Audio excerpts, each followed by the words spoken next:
नई जिंदगी की पहली सुबह मुबारक हो। तुम्हें भी सलमान। बहुत बहुत शुक्रिया। सलमान, चलो अबू बुला रहे।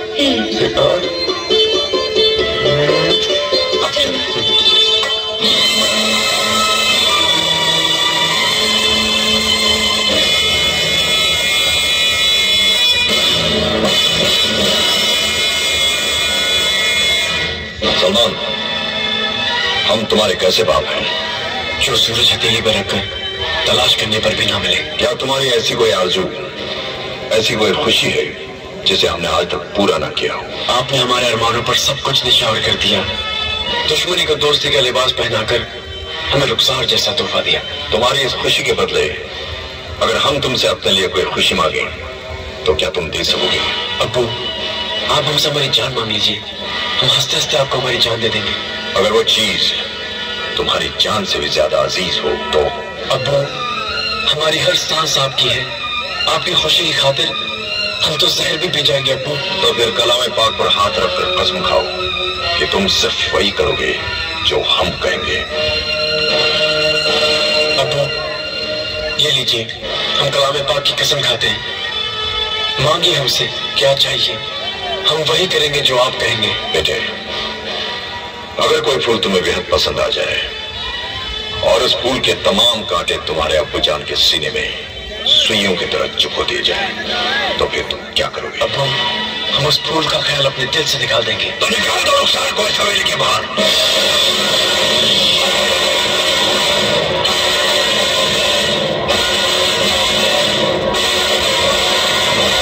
अब्बू, कलाम पाक पर हाथ रखकर तूने कसम खाई है सलमान। कसम तोड़ने का ख्याल भी गुनाह अजीम है। लेकिन भाईजान, तुम भूल रहे हो जुबैर, सारी बिरादरी के सामने फतेह खान ने हमारी तौहीन की है। एक घटिया तराजू में तोला है उसने हमें। 50 लाख रुपए और 100 एकड़ जमीन के टुकड़े में तोल कर रख दिया है शेर खान के वखार को। अब हम उसे बताएंगे कि शेर खान वो हीरा है जो गले से लग जाए तो हार है और गले से उतर जाए तो तलवार है। शमशुद्दीन,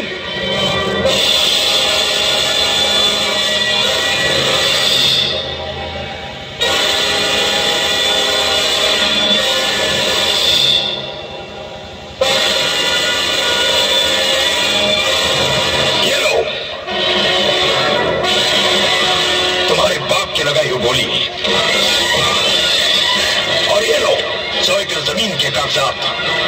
अब जाकर अपने बाप से कह रहा हूं कि शेर खान ने हक पहरा अदा कर दिया है।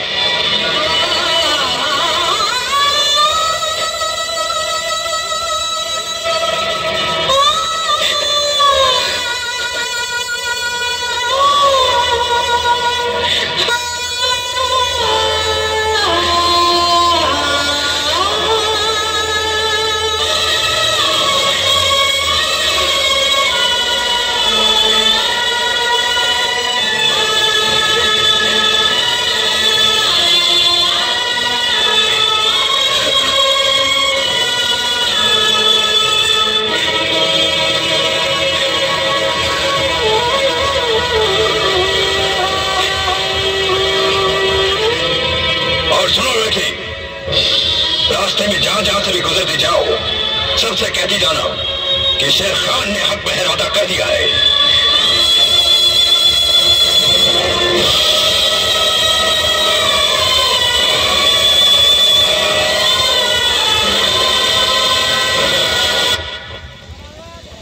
बाबा जानी, रुखसार की याद आ रही है? हाँ बेटा,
जानी, मुझे इसी बात का खौफ था।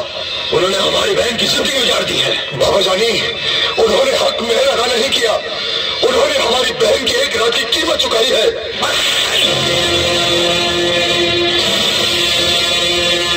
फिर कभी ऐसी बेहुदा बात जबान से निकाली तो जबान काट कर फेंक दूंगा। बाबा जानी, आप मेरे मुंह पर चाहे जितने भी तमाचे मार लीजिए, मगर जिल्लत का जो तमाचा उन हरामजादों ने हमारे मुंह पर मारा है, उसकी गूंज सिर्फ यही कह रही है बाबा जानी कि उस हवेली में हमारी बहन की जिंदगी नहीं बच सकती, नहीं बच सकती बाबा जानी। मगर अब शेर खान के पूरे खानदान को मैं बचाऊंगा।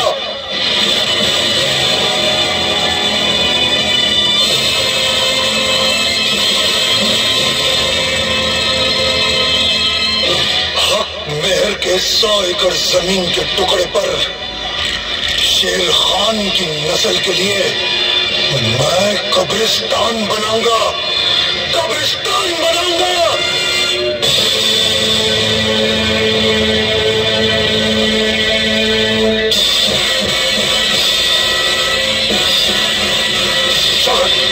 बाबा जानी, चलिए।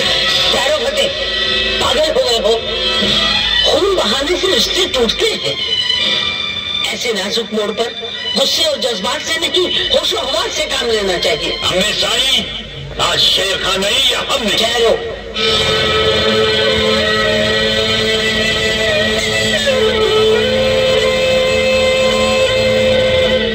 अगर जाना ही है तो अपने बुजुर्गों की इज्जत को अपने पांव तले कुचल कर जाओ।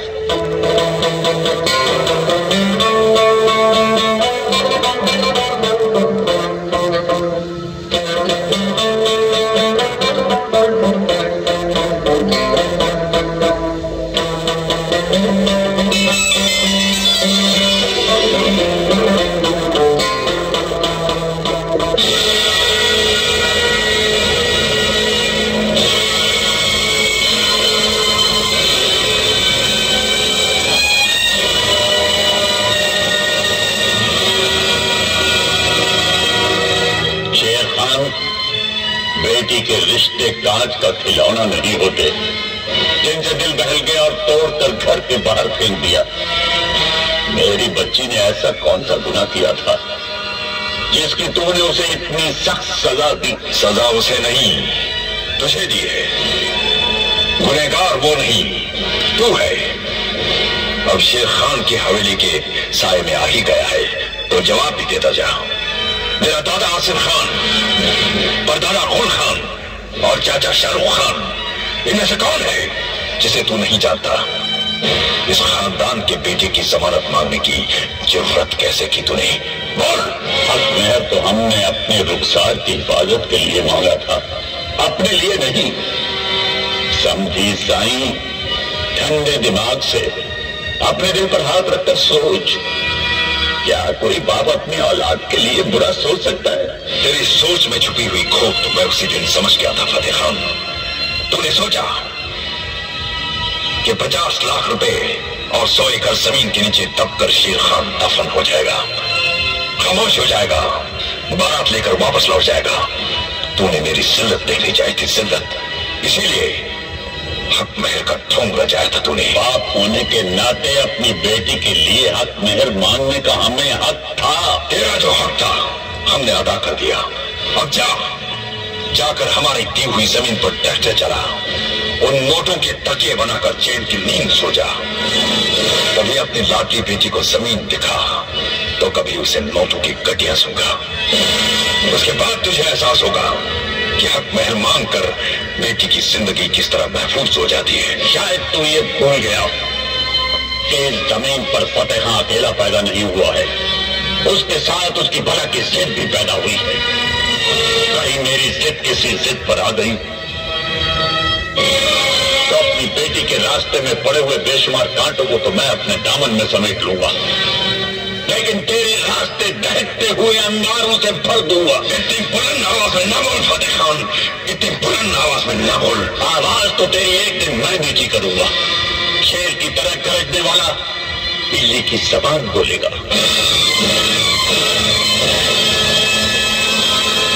तुझे फतेह खां की दहलीज पर सर झुकाकर, नाक रगड़कर मेरी बेटी फिर से मांगनी पड़ेगी। तेरी बेटी को हमने मांग भी लिया, निकाह भी किया, अपना भी लिया और छोड़ भी दिया। रही बात घर बसाने की फतेह खान, अब घर तो तभी बसेगा जब तू हमारे सामने घुटने टेककर, हाथ फैलाकर रहम की भीख मांगेगा। शेर खान, हमारे दिल में छुपे नफरत के अंगारों को और हवा न दे, वरना तो इस आग में जलकर राख हो जाएगा। सीने में दुश्मनी के अंगारे लेकर जीने वाले को आग से डराने की कोशिश न कर फतेह खान, वो दिन कभी नहीं आएगा। अगर वो दिन नहीं आएगा शेर खान, तो तेरे घर की दीवारें धूप को तरस जाएंगी। फिर हम सूरज को अपने हाथ में लेकर तेरी हवेली के आंगन में रोशन कर देंगे और तुझे कहेंगे कि देख, आज वो दिन निकल आया। फिर तुझे नाक रगड़ने के लिए हमारे सामने झुकना पड़ेगा। एक पहाड़ का नाम है शेर खान, और पहाड़ न किसी के सामने चलकर जाते हैं, न किसी के सामने झुकते हैं। अगर ऐसा हुआ तो हम उस पहाड़ को जड़ से उखाड़ कर फेंक देंगे, जड़ से उखाड़ कर फेंक देंगे। फतेह खान, इस पहाड़ की जड़ की तलाश करते करते तेरी नस्लों की नस्लें खत्म हो जाएंगी।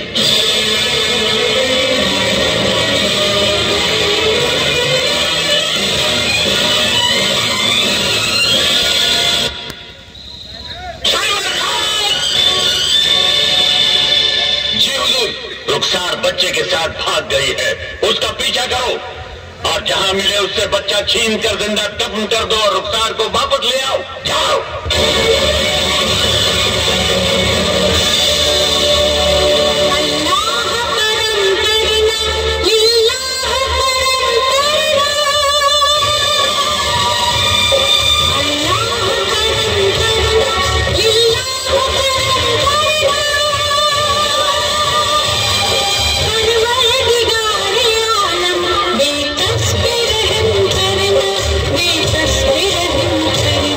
बेतस्वीर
उत्तम सिंह, भजन सिंह।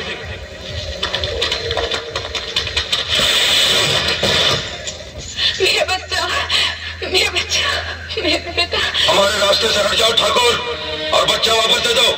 उसे हमें जिंदा दफनाना है। फतेह खान साहब के हुक्म के आगे मत आ ठाकुर। ऐसा हुक्म फतेह खान तो क्या, अगर हमारा भगवान भी दे दे तो हम उसके भी हुक्म के आड़े आ जाएंगे। रुखसार, हम राजपूत भाइयों की बहन है। हमारी बहन और उसकी औलाद की रक्षा के लिए हम तुम्हारी जान दे भी सकते हैं और अपनी जान दे भी सकते हैं। इससे पहले कि हम तुम्हारे खून से होली खेलें, निकल जाओ यहाँ से। फतेह खान साहब का हुक्म हम अपनी जान देकर भी पूरा करेंगे।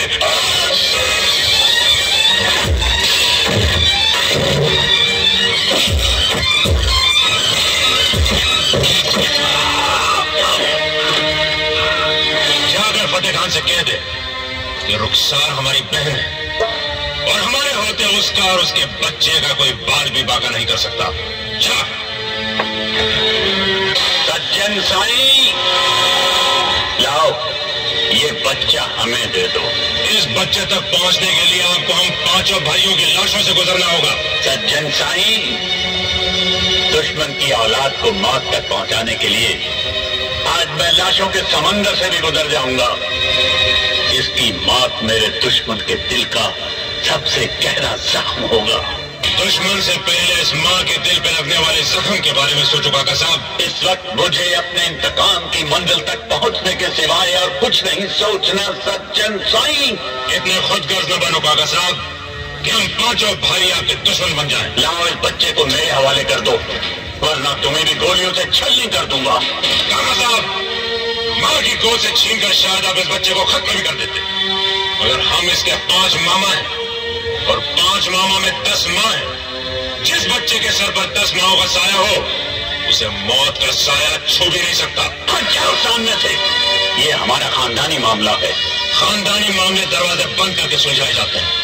मैदान में आ जाए तो फैसले लोगों के हाथों में आ जाते हैं। फतेह खान की जिद के आड़े ना हो, बच्चा मेरे हवाले कर दो। अगर आप रुखसार के बाप हैं, इस बच्चे के नाना हैं, तो लगाइए इन्हें अपने सीने से, और अगर दुश्मन है तो उठाइए बंदूक और चलाइए गोली। सज्जन साईं, ऐसा ना हो कि आप बेटी को भूल जाएं और हम बेटी के बाप को। कसम खुदा की, अगर तुम्हारी जगह इसके सगे भाई भी होते तो हम उनका भी खात्मा कर देते। शेर खान, फतेह खान, गोली तो हम तुम्हारे सीने पर भी दाग सकते थे, लेकिन अगर हमने तुम्हें मार दिया होता तो रुखसार का घर बसाने के लिए हमारे सामने घुटने टेकर माफी मांगने कौन आता? शेर खान, सोचा था कि तेरे पोते को मारकर दादा को भी खत्म कर दूंगा, लेकिन लगता है कि आज तुम दोनों को एक ही कब्र में दफनाना फतेह खान का मुकद्दर बन गया है। जिद की ये जंग सिर्फ तेरे और मेरे बीच है फतेह खान। हिम्मत है तो उठा तलवार। शेर खान साहब, बंदूकों और तलवारों से सिर्फ इंसानों का खून बहता है, फैसले नहीं होते। नहीं ठाकुर, फतेह खान की जिद का फैसला सिर्फ बंदूकें और तलवारें ही कर सकती है।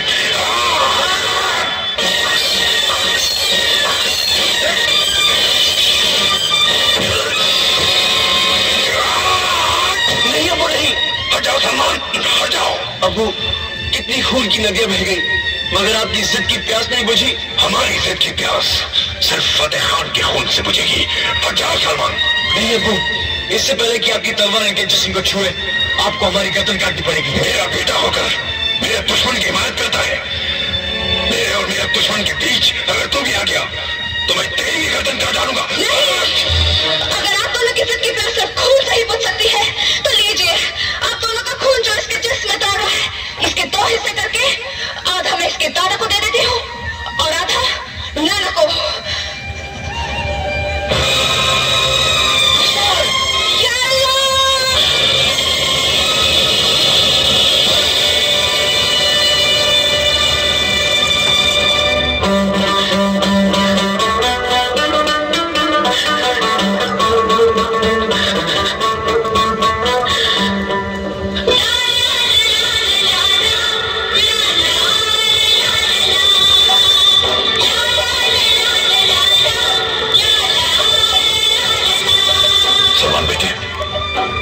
हमारे लाडले और रुखसार को लेकर घर चलो।